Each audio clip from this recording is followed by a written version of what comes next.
আমি সেটাই ভাবছিলাম, ও কালা বিলাই ছেড়ে ধলা বিলাই কেন রাখলো? আজ কালা বলে তুমি এই কথাটা বললা? আমি আমার আগের একটা ভিডিওতে বলছিলাম এই ধলা বিলাই আপু যেভাবে উদয় হয়েছে ঠিক সেভাবেই সে নিভে যাবে, মানে সেভাবেই সে হারিয়ে যাবে। ঠিক তেমনটাই হয়েছিল, সে উদয় হয়েছিল হঠাৎ করে, আবার হঠাৎ গায়েব হয়ে গেছিল। কিন্তু হঠাৎ একটা ইন্টারভিউতে এসে সে আবার ভাইরাল হয়ে গেছে। বর্তমান সব ফেসবুক নিউজ ফিডে, টিকটকে, ইউটিউবে সব জায়গায় তার চর্চা। কিন্তু কেন? কারণ আমরা এতদিন টিকটকে, ইউটিউবে তাকে দেখে আসছি একদম সে ধলা চকচকা ফকফকা চাঁদের নান মুখ, কিন্তু হঠাৎ ইন্টারভিউতে তাকে কি দেখলাম? তার তো একদম কালা কালা সাই কালা চেহারা। কেমনে সম্ভব? এর মানে সে এতদিন আমাদের ধোকা দিয়ে আসছে।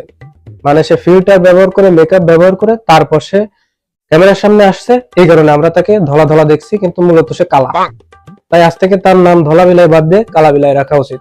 কিন্তু এই দিকটা একটা কথা আবার প্রমাণ হয়ে যায়, সে কিন্তু সৎ এবং কাউকে ধোকা দিতে চায় না।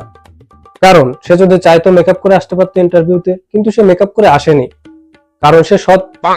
নিজের চেহারাটা সবাইকে দেখাতে চাইছে, আসল চেহারা, তার যে ভিতরের যে আসল চেহারাটা আছে সেটা আমাদের দেখিয়ে দিয়েছে। বাহ, ধন্যবাদ আপু। আমি তো ভাবছিলাম বর্তমান টকশো গুলোর কি অবস্থা হলো, তারা বস্তির লোকজন এনে তারপর প্রশ্ন জিজ্ঞাসা করতেছে। পরে দেখলাম ও মাই গড, এ তো বস্তির মেয়ে না, এটা তো আমাদের ধলা বিলাই। সরি, বর্তমান সে তার নাম হচ্ছে কালা বিলাই।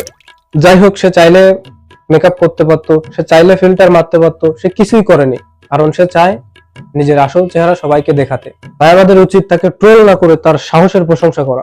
কি সাহসে একজন মহিলা, সরি মেয়ে না, নারী।